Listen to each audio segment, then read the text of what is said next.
So I've got 10 minutes before I go and fetch children. Today's breakup day for them. Yay.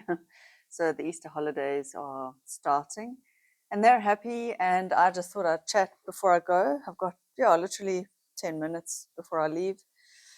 And I've been taking it quite quietly lately and just resetting my brain. Like I said, although I'm promoting a lot on social media, I'm also trying to mentally disconnect just a little bit because it does get frantic trying to post videos and then post to, there's the reminder of that going, trying to post videos, trying to post to Instagram, to TikTok, to sometimes I post to LinkedIn and Twitter, although I'm not active, super active.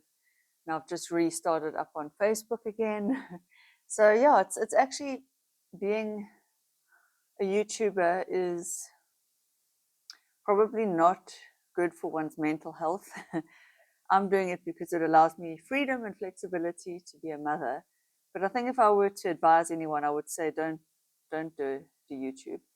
I think there are many other jobs that would be far more mentally healthy. Look, I'm old enough to cope. I can cope. So I can separate. I do know when to stop, take a break. I do know when it's getting too much. Where's Yogi? Can you see him behind me? There he is by the door. Hey, Yogi. Come here, boy. Come. He's always sleeping somewhere there for some reason. Anyway, so yeah. Just been thinking about so many things. As you can see, no nails. I'm going to give my nails a break. What I saw when I removed the nail polish, and it's still a little bit stained, is that constantly doing nails and taking stuff off with acetone, it's actually starting to really dry the nail plate out. So your nails also have natural oils, just like your skin and your hair and all that. So I just want to give them a break and just let them, I don't know, oil up again. So I've used tissue oil. I rubbed that into my nails over the last 2 days.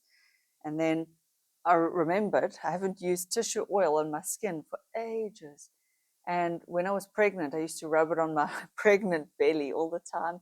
And I didn't get any stretch marks. Now, whether that's genetic or the tissue oil or combination, I don't know, but it just made me remember that tissue oil, it's not super expensive and it's worthwhile using. So now I've got tissue oil all over my arms and legs. And then this morning I was watching a quick clip while I'm trying to stay off bloody social media just for a while.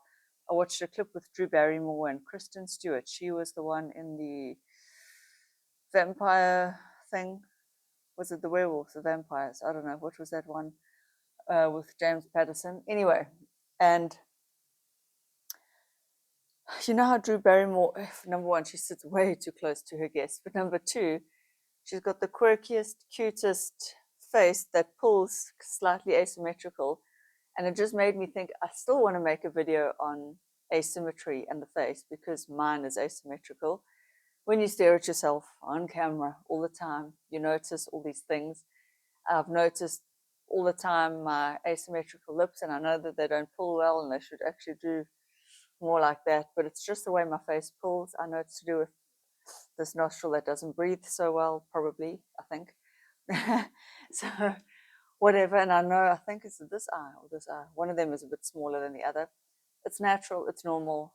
So many of us have asymmetries. Cindy Crawford, highly asymmetrical.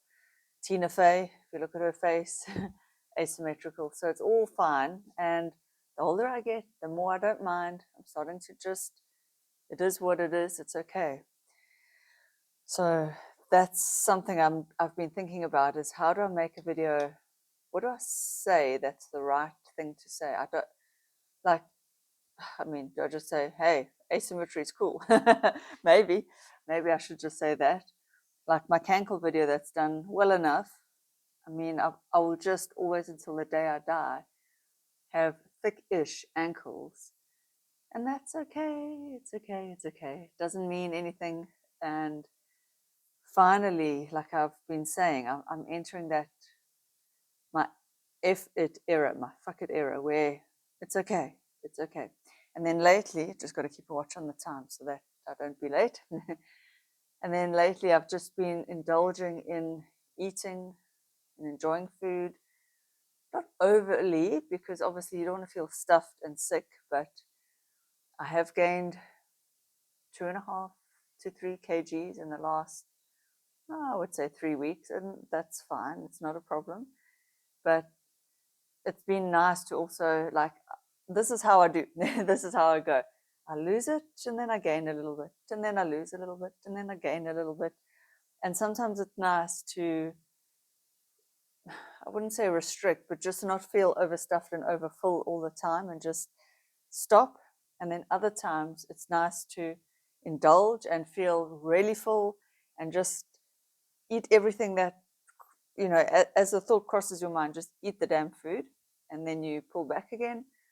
And I don't think that there's a problem either way.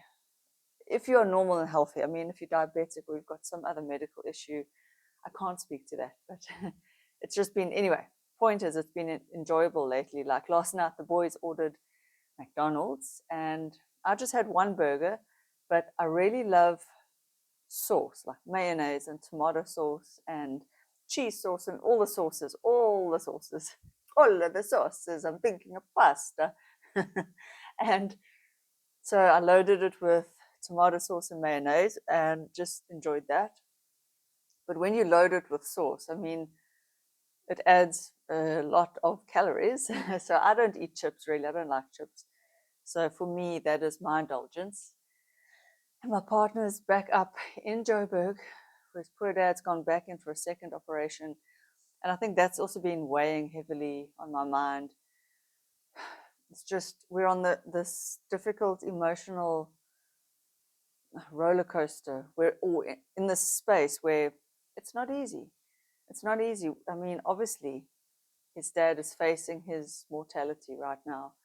We are hoping he gets through this and he has many, many more years with his family. But at that age, you never know. It's touch and go. Every operation is dicey. I mean, it's dicey anyway.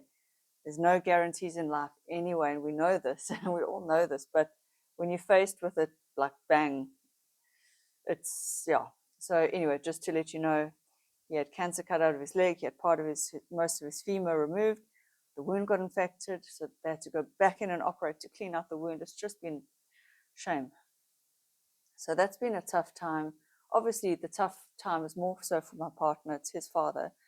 But for all of us, I mean, I'm going through this journey with him. So yeah, I just need to unburden a bit of that and just to be grateful for the small things. It does make me, it puts things into perspective, makes, like, often I get these reminders. It helps me to just be in the moment, be grateful for the small things, and realize that, the odd indulgent food here or there is not make or break. Just don't do it too many times too often, because obviously then you can set yourself up for um, diabetes and lifestyle diseases. But I mean, I'm pretty active for the most part. The other day I went for a really hard fast run and I enjoyed that. So I don't know, just felt like sharing a little bit of what's on my mind. I'm going to go and fetch the kids now. Oh, and I met with a friend of mine from tech. Remember in my last video I was saying I was going to do that. We haven't seen each other for 20 plus years. Not that we were super, super close, but we were in a group together. It was kind of like, the Friends from Friends group, except there were 4 guys like in the group and 3 girls. Anyway, so we were in the same kind of friends group. And I just thought back then, like, life was wide open. Didn't know where I was going to end up, what job I was going to do, whether I'd have kids, how many kids, married, no married, whatever. Now, a big chunk of my story has been written. And there's a bittersweet nostalgia to that. Like, I'm now a divorced single mother and I've worked as an illustrator. So I know so much of my story. Yes, there's many, many years ahead. I get that. But I can never go back in time now and not be a divorced woman, which is sad. It's not what I ever wanted for my son, but that's life. Things don't always work out. You can try your best, and it's okay. It's just not what I thought or what I'd hoped for. But now that part of my story is written, and I can't go back in time and change that. So moving forward is all I can do. So, but yeah, like the first half of my book is done, maybe just over half. And there's that sort of like, yeah, when you're young, you think, oh, life is so great, I'm destined for greatness. Or you think, you hope so, you don't know. But the truth is, most of us are just living average, ordinary lives. And that's okay.